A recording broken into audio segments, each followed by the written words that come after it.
Okay, we're back. So in the first part of this slideshow, we gave a kind of overview of what the critical period hypothesis is all about and how it relates to language. In this one, we're going to investigate in a little bit more detail evidence for and against the critical period for first language acquisition. So this is CP4L1A, a critical period for first language acquisition. If a child does not acquire a first language by the end of some critical period, then they will never acquire a first language normally. So, what kinds of evidence have been brought to bear on this question? Um, excuse me. Well, one kind of evidence that is frequently cited and included in introductory linguistics classes and is sort of very famous and well known has to do with so called feral children. What does that mean? Well, it's children who, through some series of unfortunate events, end up deprived of linguistic input. At least that's usually presumed, right? And so here are two famous examples. On the right here, we have Victor, the wolf boy of Aveyron, and he was a child who was found wandering in the woods outside a town in, I believe, the Alps in France, in Aveyron, and was found there, was brought to the town physician, and they decided that this boy had been like raised by wolves in the woods or something like that. He didn't speak any French or any other language. He was filthy and had been surviving on who knows what in the woods, and he appeared to have sort of no contact with other human beings. And so he was taken in by the physician in this town.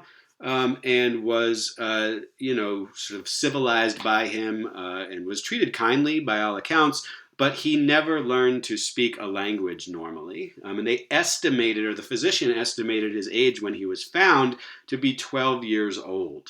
So the idea here is Victor, the wolf boy, never had any linguistic input. He was like raised by wild animals in the woods or something like that. And so he never acquired a language normally. Therefore, language has a critical period. Right? That's the idea from Victor. The picture on the left is from Genie, and there was a movie made about Genie in the 1990s called Nell.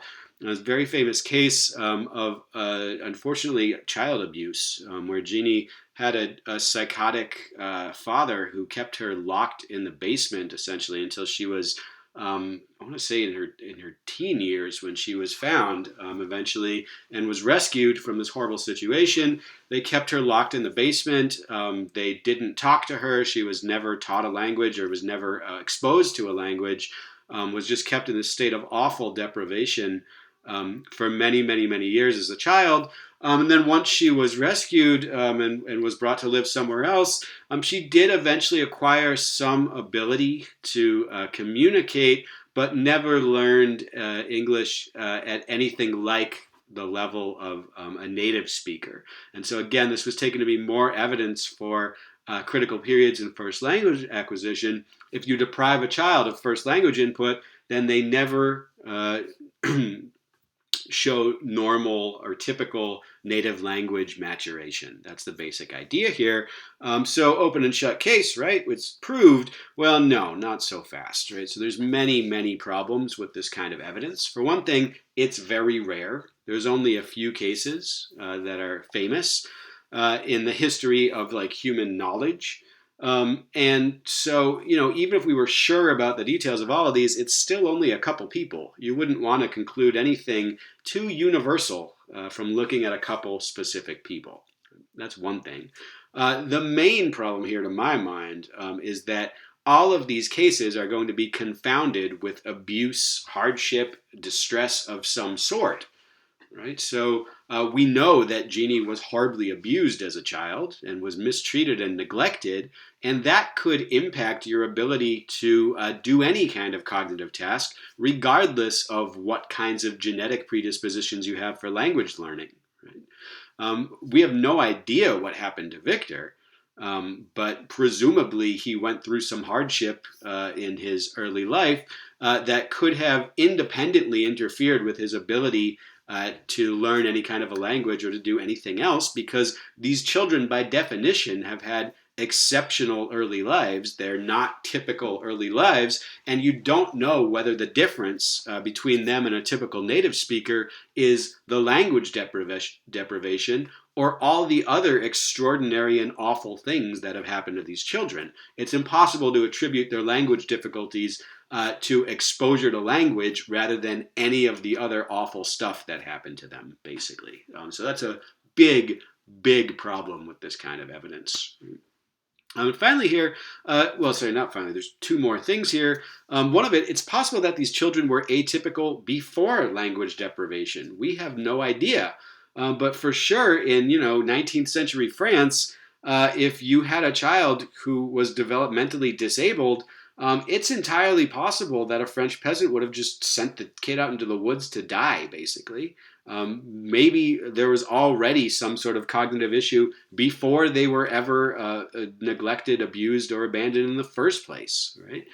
We can't say one way or the other because we don't have enough information about what happened to these children. And finally, at least in the case of Victor, and to some extent in the case of Jeannie as well, we don't actually have any evidence for the lack of linguistic input or for how much linguistic input they got. We have no idea how much language Victor was exposed to. Maybe he grew up until age 10 in a normal French village listening to normal French people speak, and then he wandered off in the woods one day. We have no idea that he was deprived of linguistic input. So in general, this type of evidence from feral children, while it's sort of interesting and spectacular and very salient, right? It's not actually very good quality evidence for concluding anything about the human language faculty. And so this shows up in textbooks and so on and so forth, but actually language scientists don't take this kind of evidence very seriously. Obviously, there's this idea out there, it's referred to as the forbidden experiment. There's this idea that, well, if you could systematically deprive a child of first language exposure and then see what happens, that would tell you about whether there's a critical period or not. And obviously that experiment can't be done because it would be unethical. So that's sometimes referred to as the forbidden experiment. And it's worth noting that feral children like Victor and Jeannie are not actually like the forbidden experiment because their situations were totally uncontrolled for non-linguistic factors. So here's some other ways of thinking about how we might get evidence. How are we going to get evidence about first language critical periods? If we can't do the forbidden experiment, then what are we going to do? Well, here's the logic. No exposure to a language entails no normal acquisition. Maybe even very limited exposure would entail yes acquisition. That's another possibility. If it's really a critical period, it's this sort of magical biological period where you absorb everything about language, maybe even ridiculously small amounts of exposure would entail acquisition. Right? So there's going to be two sides of the coin here. We'll look at cases of exceptional deprivation on the one hand, and that would include the feral children, although again, as I've said, I don't think we weigh that evidence very strongly. Congenitally deaf children are actually going to be a hugely important source of evidence here. Children who are born deaf tend to be deprived of linguistic input until some age when their deafness is discovered, and depending on when and where they're born, there are various ways that they might be treated for their deafness and at various ages. So we'll see some evidence from there. Is there anything else that anybody can think of in terms of exceptional deprivation? Worth thinking about a little bit.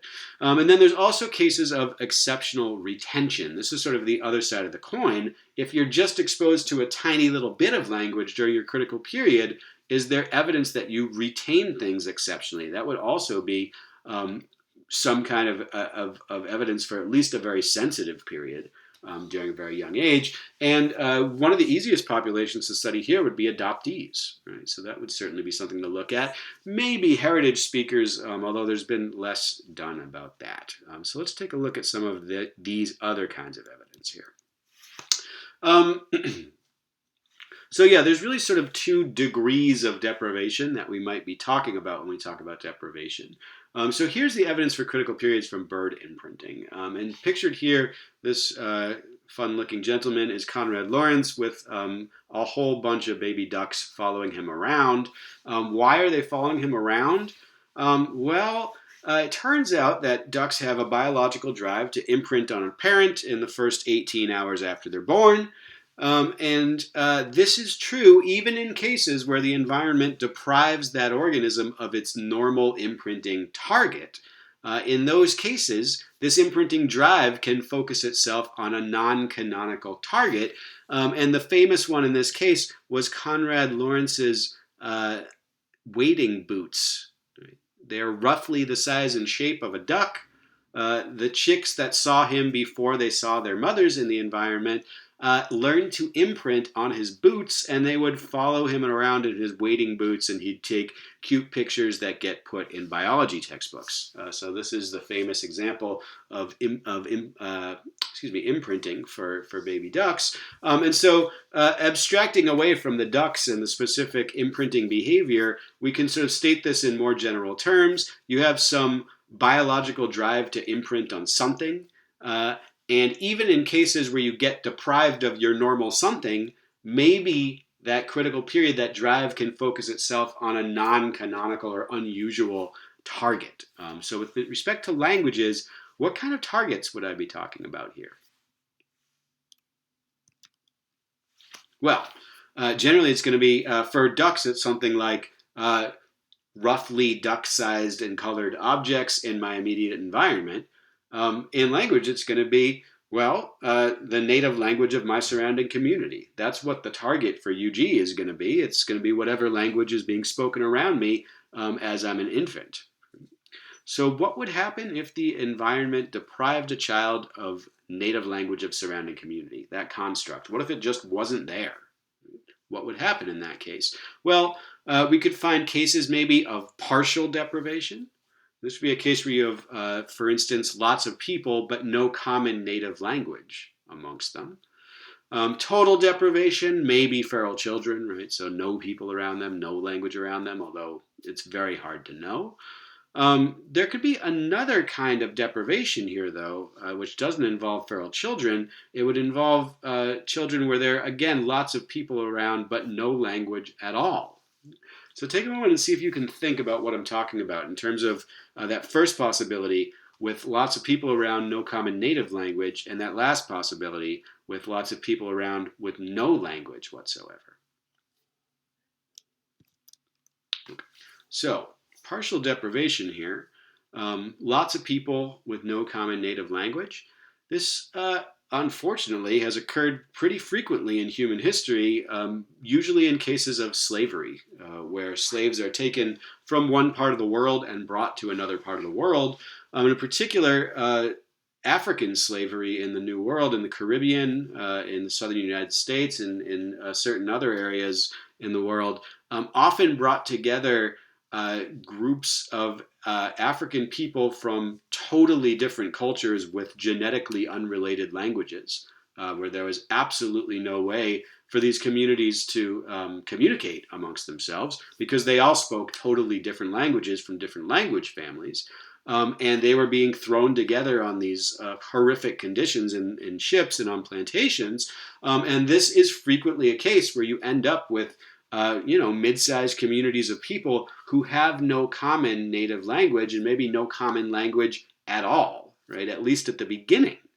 There could be a couple other situations where this kind of situation arises, but slavery, unfortunately, is the most common in human history. And we have some information about what happens in cases like these. What I'm about to tell you is sometimes referred to as the pidgin to Creole cycle. And it is a very old idea in contact linguistics that is sort of, again, it appears in textbooks and I teach it in this class. It has recently, this whole idea of the pidgin to Creole cycle has recently been questioned very, very seriously by Creole scholars who believe that this is just some people think this is an inaccurate way of talking about the development of these Creole languages. And I will say that I am very receptive to those concerns, but actually they're not totally relevant to the critical period aspect of it. So the parts of Pidgin and Creolehood that I'll be talking about in this slide, I think are largely independent from the historical problems with the idea of a Pidgin to Creole cycle in a way that won't materially make a huge difference to the point being made here. So I'm going to keep this material in the class, but anytime you see Pidgin to Creole cycle, know that this is nowadays very, very controversial, that this might not be exactly the right story about the way these languages develop, but the story about generations of speakers here, as far as we know, is still roughly correct. The main relevant fact about these cases is that in these circumstances, adults linguistically appear to behave very differently than children. What does this mean? Well, the language that arises in the first generation, this is the adults who are thrown into this situation who don't have a common language. The language that they develop is usually referred to as a pidgin, and then the language that later generations develop is generally referred to as a creole. What does that mean? Sorry, I thought I had a slide where I explained those terms. I guess I don't. What is a pidgin? The idea of a pidgin is that it is a simplified language that basically takes lexical items from all the substrate languages around, all the languages spoken by the people in the community, and it basically pins lexical items together. Right? So there's no real functional categories. There's no inflection. There's not a lot of morphology. You basically just are taking mostly content words, nouns, verbs, and adjectives from all the languages being spoken in the environment, and you're sort of putting them after one another in ways that roughly reflect natural language syntax, and you can get enough out of this to convey a meaning. So, you know some words of English, but you don't really know how to speak the language, and we can agree on terms for sky and blue, and I say sky blue, it's pretty clear what that means, I think, right? That's the basic idea behind a pidgin. It's basically a bunch of words without any much grammatical machinery, no functional categories, no determiners, no inflection, nothing like that. Interestingly, later generations in these communities, so the children who were born into these communities or grew up in these communities with the pidgin being spoken, develop, reintroduce, spontaneously generate all of the grammatical machinery of a normal language. Right? So there's, again, a raging debate with extreme disagreements about whether Creoles have any properties that distinguish them from so-called normal languages. But they certainly don't have very many. They have rich inflection, rich functional categories, just like any other language in the world. And so the only way for them to get that stuff is for children who are acquiring the languages natively to spontaneously restore grammatical information into these so-called pidgin languages that have less grammatical detail, inflection, functional elements. The conclusion here is that, children's biological drive to learn languages is still intact, even in these fractured slavery communities.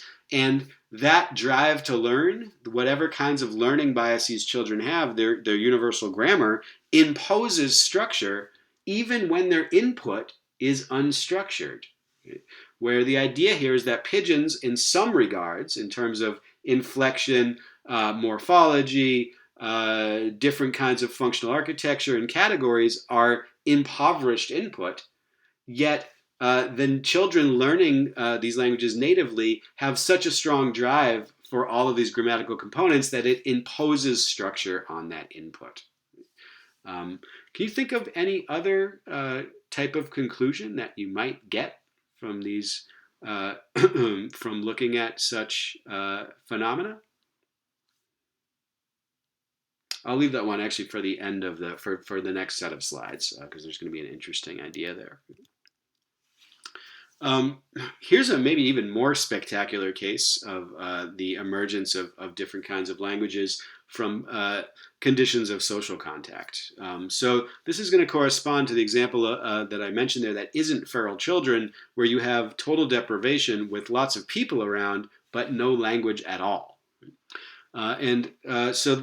In many parts of the world, including until recently Nicaragua, which is a country in Central America, there were no schools or institutes for the deaf. Right? And so this was true until the late 1970s in Nicaragua. And so deaf children who were born deaf were just isolated at home, and there was no standardized language for them, no other deaf children for them to communicate with, and so they could communicate with their families, using some sort of home sign system, which is kind of like a pidgin version of a sign language, where you have gestures that mean something, and you're able to sort of make a passable communication system out of them, but they don't have any of the structural complexity of a real language. And this was true up until the late 1970s, when a progressive government created two such schools. So overnight, suddenly, well, not overnight, but over a short period of time, there were suddenly these large communities of deaf children who were put together into residential schools. And they had about 400 students, and these were all deaf children who had never been exposed to normal linguistic input, and they just got thrown together into these large groups. What do you think happened next? Pause and answer that question. Here's what happens. Older students, so maybe roughly in their teens and preteen years, they developed a system of communication that's referred to as lenguaje de signos or signos nicaragüense. So there's this difference in Spanish between lenguaje and idioma. And it's not entirely clear to me what this difference is, but somehow this one is taken to be more structured than this one. In any case, this first lenguaje version of it is pidgin or Creole-like in its lack of functional structure. Right? So there's normal sign languages are basically just like spoken languages in terms of their grammatical complexity. There's lots of complicated morphology, inflection, different kinds of functional and grammatical categories in a sign language. It works just like a spoken language. But this first generation, the lenguaje version, lacked most of that functional structure that you find in real sign languages. Younger students, however, who were acquiring this Nicaraguan Sign Language as a native language, they spontaneously developed verb agreement, functional morphology, things like this. And all of this was documented in real time by a linguist from MIT, by Judy Shepard-Kagel.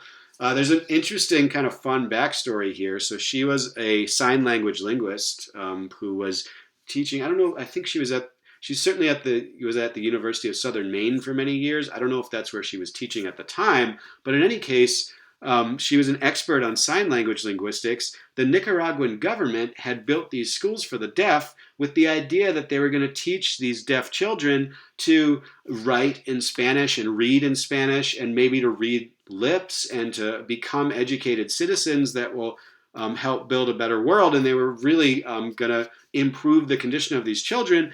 And they got the children there and found that they were all making these gestures back and forth to one another, and they were able to communicate with one another in ways that the staff of the school couldn't understand. And so they called up Judy Shepard-Kagel, who's an expert on sign language linguistics, and they said, hey, you've got to come down here. Our children won't behave. They keep talking to each other in this gesture system. Can you stop them? Right? That was why she was called down to Nicaragua in the first place. And she got there and was obviously very excited and documented several of the stages in the creation of Nicaraguan Sign Language spontaneously amongst a community of deaf Nicaraguan youths, right? So this is, again, pretty compelling evidence that there is a strong drive for particular forms of linguistic knowledge, is the spontaneous emergence of a sign language amongst children who have basically been deprived of language for their entire lives up to that point.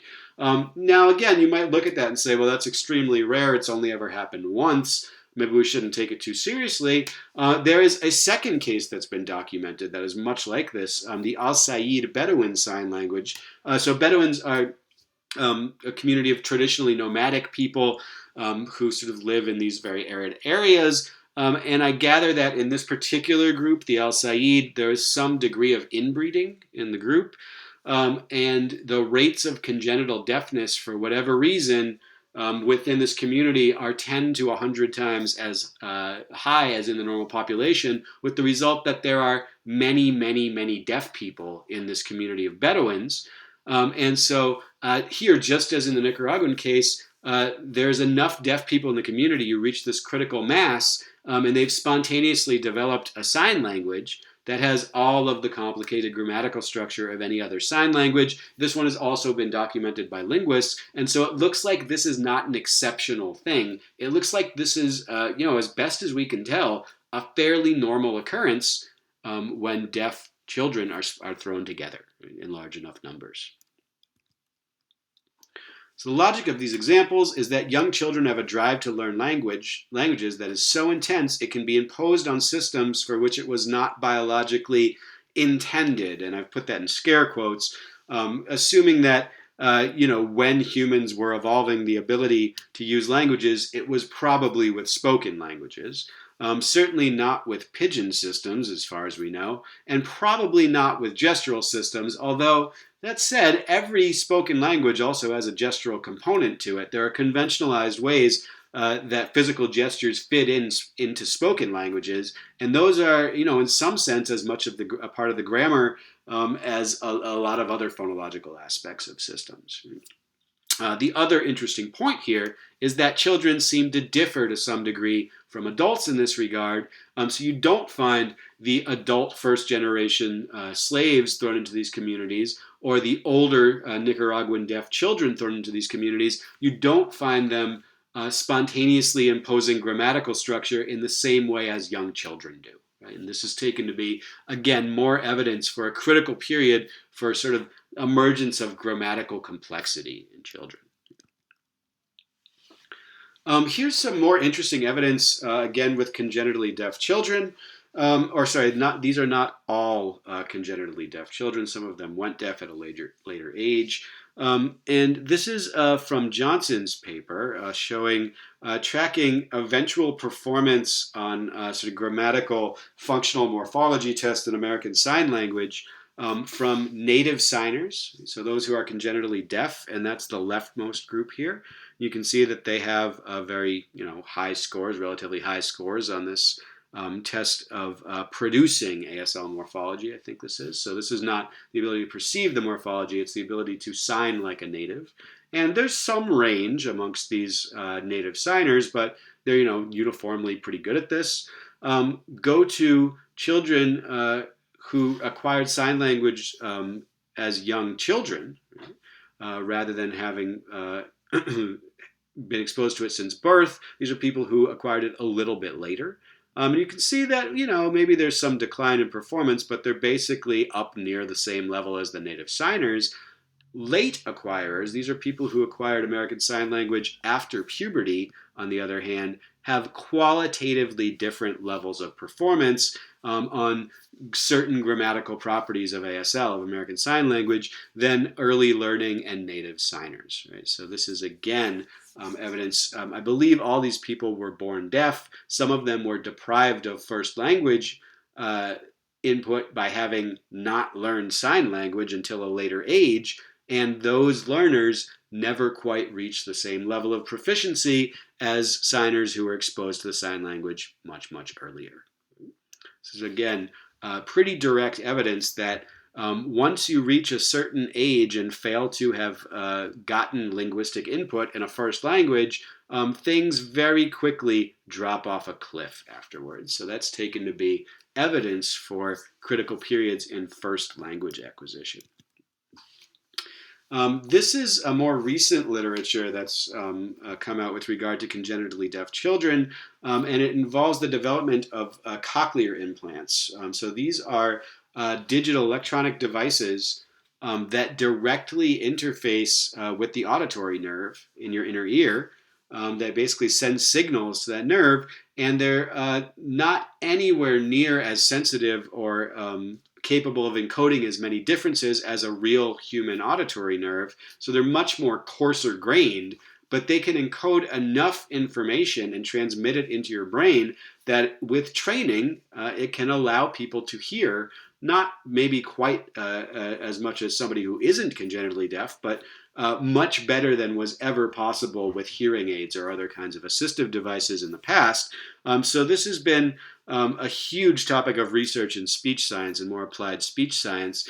And one of the questions here is, well, what's the difference between people who get this linguistic exposure from their cochlear implants at a younger age versus an older age? Because these are fairly recent developments, and some much older people have chosen to get cochlear implants. Some very young infants have had them who are born deaf. And we can ask, well, what's the difference in their eventual attainment after they get these devices? So what this particular chart is showing us here is how, on the horizontal axis, how long has it been since you got your cochlear implant?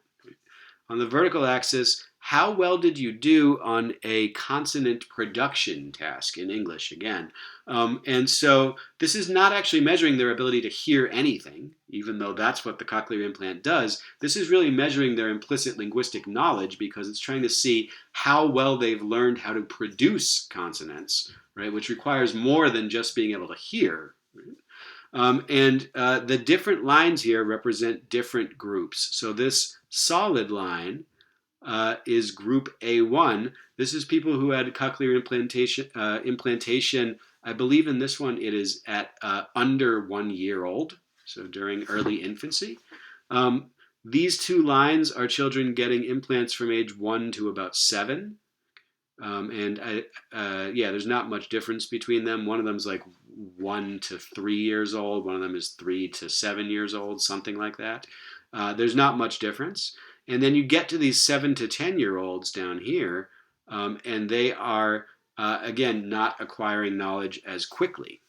So everybody's learning more the longer they have the cochlear implant in. That's why all of these slopes are positive. This gray line is a hearing aid, so this is not a cochlear implant at all. It's a control saying, well, this is how well you learn with just our sort of primitive hearing aid devices.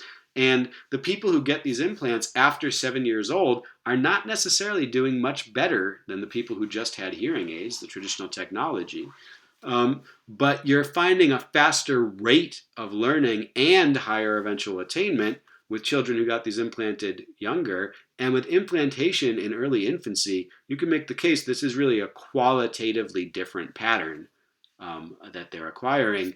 They're looking much more accurate and learning much faster and on a different kind of curve than children who got these implants later on. So again, showing that there seems to be some kind of a sensitive age for, I guess, phonetics in this case. And early infancy matters a lot in this case. So let me briefly talk about these two other papers that were up on the website. It's been about 32 minutes, so I won't spend too long on these. But here's what these are showing. So Pallier and colleagues in their 2003 paper wanted to know whether Korean adoptees living in France showed some sign of exceptional retention of Korean. Right? And so they basically had their Korean subjects go through a battery of tests trying to, for instance, discriminate between these three very hard Korean phonemes that are three different kinds of voiceless stops that are really hard for French speakers. And of course, they found that most of the adoptees couldn't do this at all. And then they tried a whole bunch of other kinds of tasks asking, hey, do these people still know anything about Korean? And they basically found no. They found no evidence that those adoptees from Korea retained any knowledge about Korean. And so this is thought to bear on the critical period hypothesis for first language acquisition because it's, again, that flip side of the coin. Well, maybe if you do get some exposure, even if it's very little exposure at a very early age, maybe you end up retaining that because the critical period is so strong. And they had children whose age of adoption went up to, I think, about 10 or 12 years in this study, yet they found no effect, that there was no retention of Korean knowledge for these children. And that was an interesting result. It suggested that the exceptional retention thing just doesn't work out, that's not how language works, until there's a paper in 2017 from Choi and colleagues.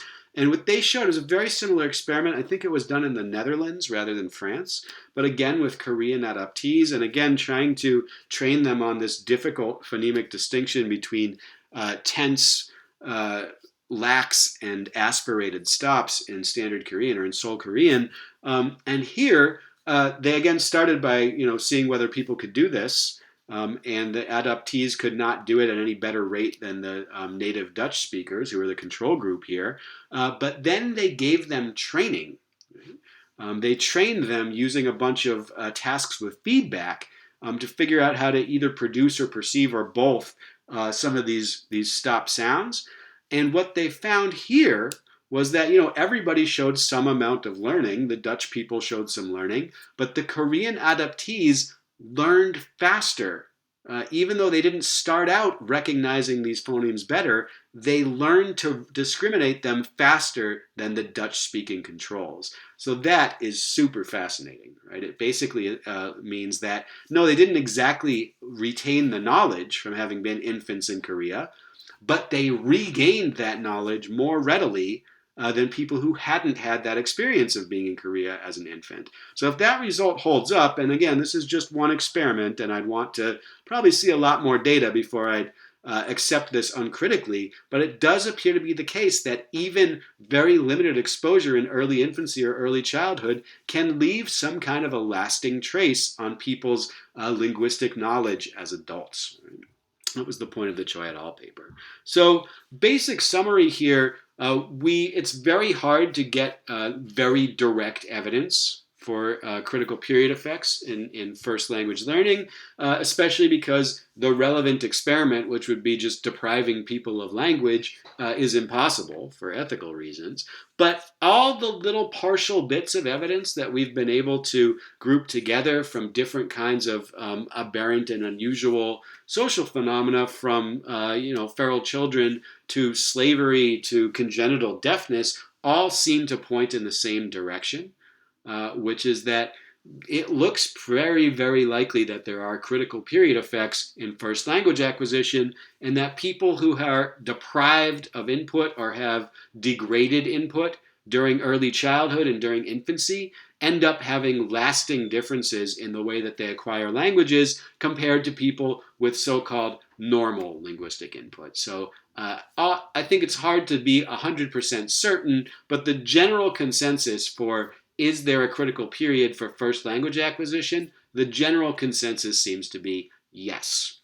Next time, we'll look at second language acquisition, and we'll see that there is very, very little consensus there.